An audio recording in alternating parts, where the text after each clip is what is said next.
News Network, where the roles come first. This is a D20NN News Break.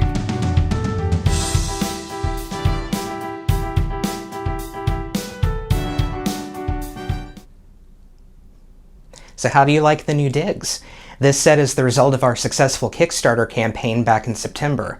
This was one of the things we said we needed to bring a more mainstream news media look to D20 News Network. And that's the focus of this news break, crowdfunding updates, the good, the bad, and the hopeful. We'll talk more about our set a little bit later, but first. A few weeks back, we interviewed Sean Sunday, the co-creator of a player-focused gamer screen. The screen also benefits folks with any neurodiverse condition. It can evoke feelings of safety in those who have autism and can help those with ADHD maintain organization and focus. We're happy to say Sean's Indiegogo campaign met its goal, and now he and his wife are planning for stretch goals. Last weekend I got to meet Deborah Ann Wall and show her the screens. I gave her a few samples and she was super stoked about them. She thought they were a really great idea and that they're really good for autistic people and ADHD people, which was exactly the feedback I wanted to hit. We have hit 115% funded. We've got like 7 retailers across Australia, New Zealand and the US that have backed the campaign, so you'll be able to see them in stores very soon. We got the new prototype in, which comes in this nice little bag, and it is so cool. The colors are so much more vibrant than the original prototype.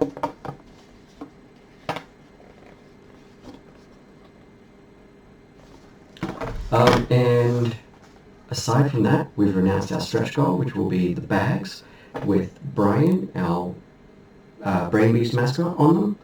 And on Tuesday the 26th in Australia, Australian Eastern Standard Time, which will be Monday in America, 6 p.m, we are doing a live stream of the Shrouded Crypt, which is the adventure that comes with the screens, featuring Jordan Raskopoulos, DM's Forge, Zach from I Speak Giant, and Ginny Wu. Please tune in. It's going to be a really awesome game, and please check out the campaign if you haven't done so already, and back for your very own player screen. Indiegogo has blessed Sean's project with in-demand status, which means he gets more time to raise more funds. He's also looking for more reviewers to playtest his designs. For more information on that, head to d20nn.com. Now to a not-so-fortunate turn of events for what was looking to be another runaway success for a dice manufacturer. As we explained last week, Kickstarter pulled the plug on Goat Dice on the project's final day, with over $230,000 in backing negated. Goat Dice are liquid-filled dice sets that add a fun bit of motion to every roll. The project was created by James Holcomb, a former city commission candidate who was convicted of racketeering in 2018. Holcomb served no time while his case was on appeal, an indication, he said, that the case against him was weak. He acknowledged the charges when the subject was put to him on Twitter and told D20N exclusively that the explanation given to him by Kickstarter upon the closure of his drive didn't match up with the email backers received, which mentioned misrepresenting or failing to disclose relevant facts about the project or its creator.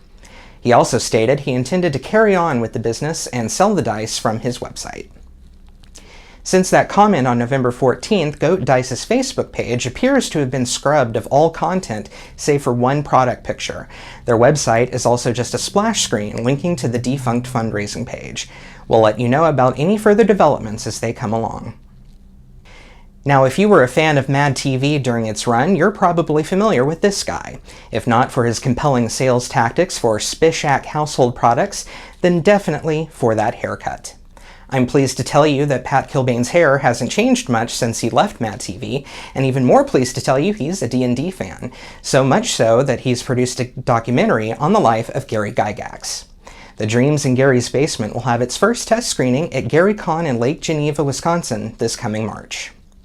Then he lost his job. They were really living close to the edge. At the same time, he was banging away on a third-hand typewriter, writing what would eventually become Dungeons & Dragons. This is a substantial breakthrough in intellectual history. All of a sudden, you found a credible way to make fantasy real. It's story time, it's playtime with friends. It's deep play. You consciously, collectively agree to enter into an imaginal world.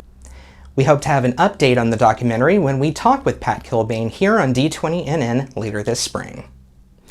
Our final update concerns AFK. Our most watched news break to date was with web series actor Dallas Barnett, who let us know this week that a Kickstarter for Season 3 of the RPG-based series will launch in February. AFK follows a ragtag bunch of real-life gamers who find themselves mysteriously transported into the game they play, as the characters they created. It was also announced this week that AFK won an award for Best Ensemble at this year's New Zealand Web Fest, a well-deserved kudo.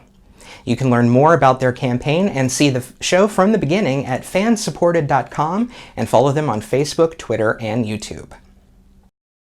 And now a word about gratitude. This new set that you see was a big portion of the $2,000 in Kickstarter funding we received back in September.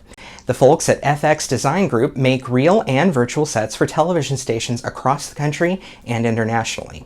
The staff were very gracious to take their time to design a set that I hope helps us tell the story about your stories. And we leave you this week with another plea for money, but not for us. It's the holiday season, and we have a group of young adventurers that could use your help. The Austin Public Library System here in the capital of Texas hosts a group of homeschoolers that come in regularly to play D&D. Library staff tell me that their supply of gaming books is a little short right now, and I can't think of a better gift this holiday season than to give back to the kids in the city D20NN calls home. Visit the link in our YouTube and Vimeo descriptions and at d20nn.com to find out how you can help us. We're asking for $1,000, which would provide 36 copies of various D&D guides and campaigns to put into circulation. Don't forget, our first episode of Multiverse This Week will premiere next Thursday, Thanksgiving night, for a very well-timed Thanksgiving special. It'll feature an interview with the D&D grandma and the family that games together, and more.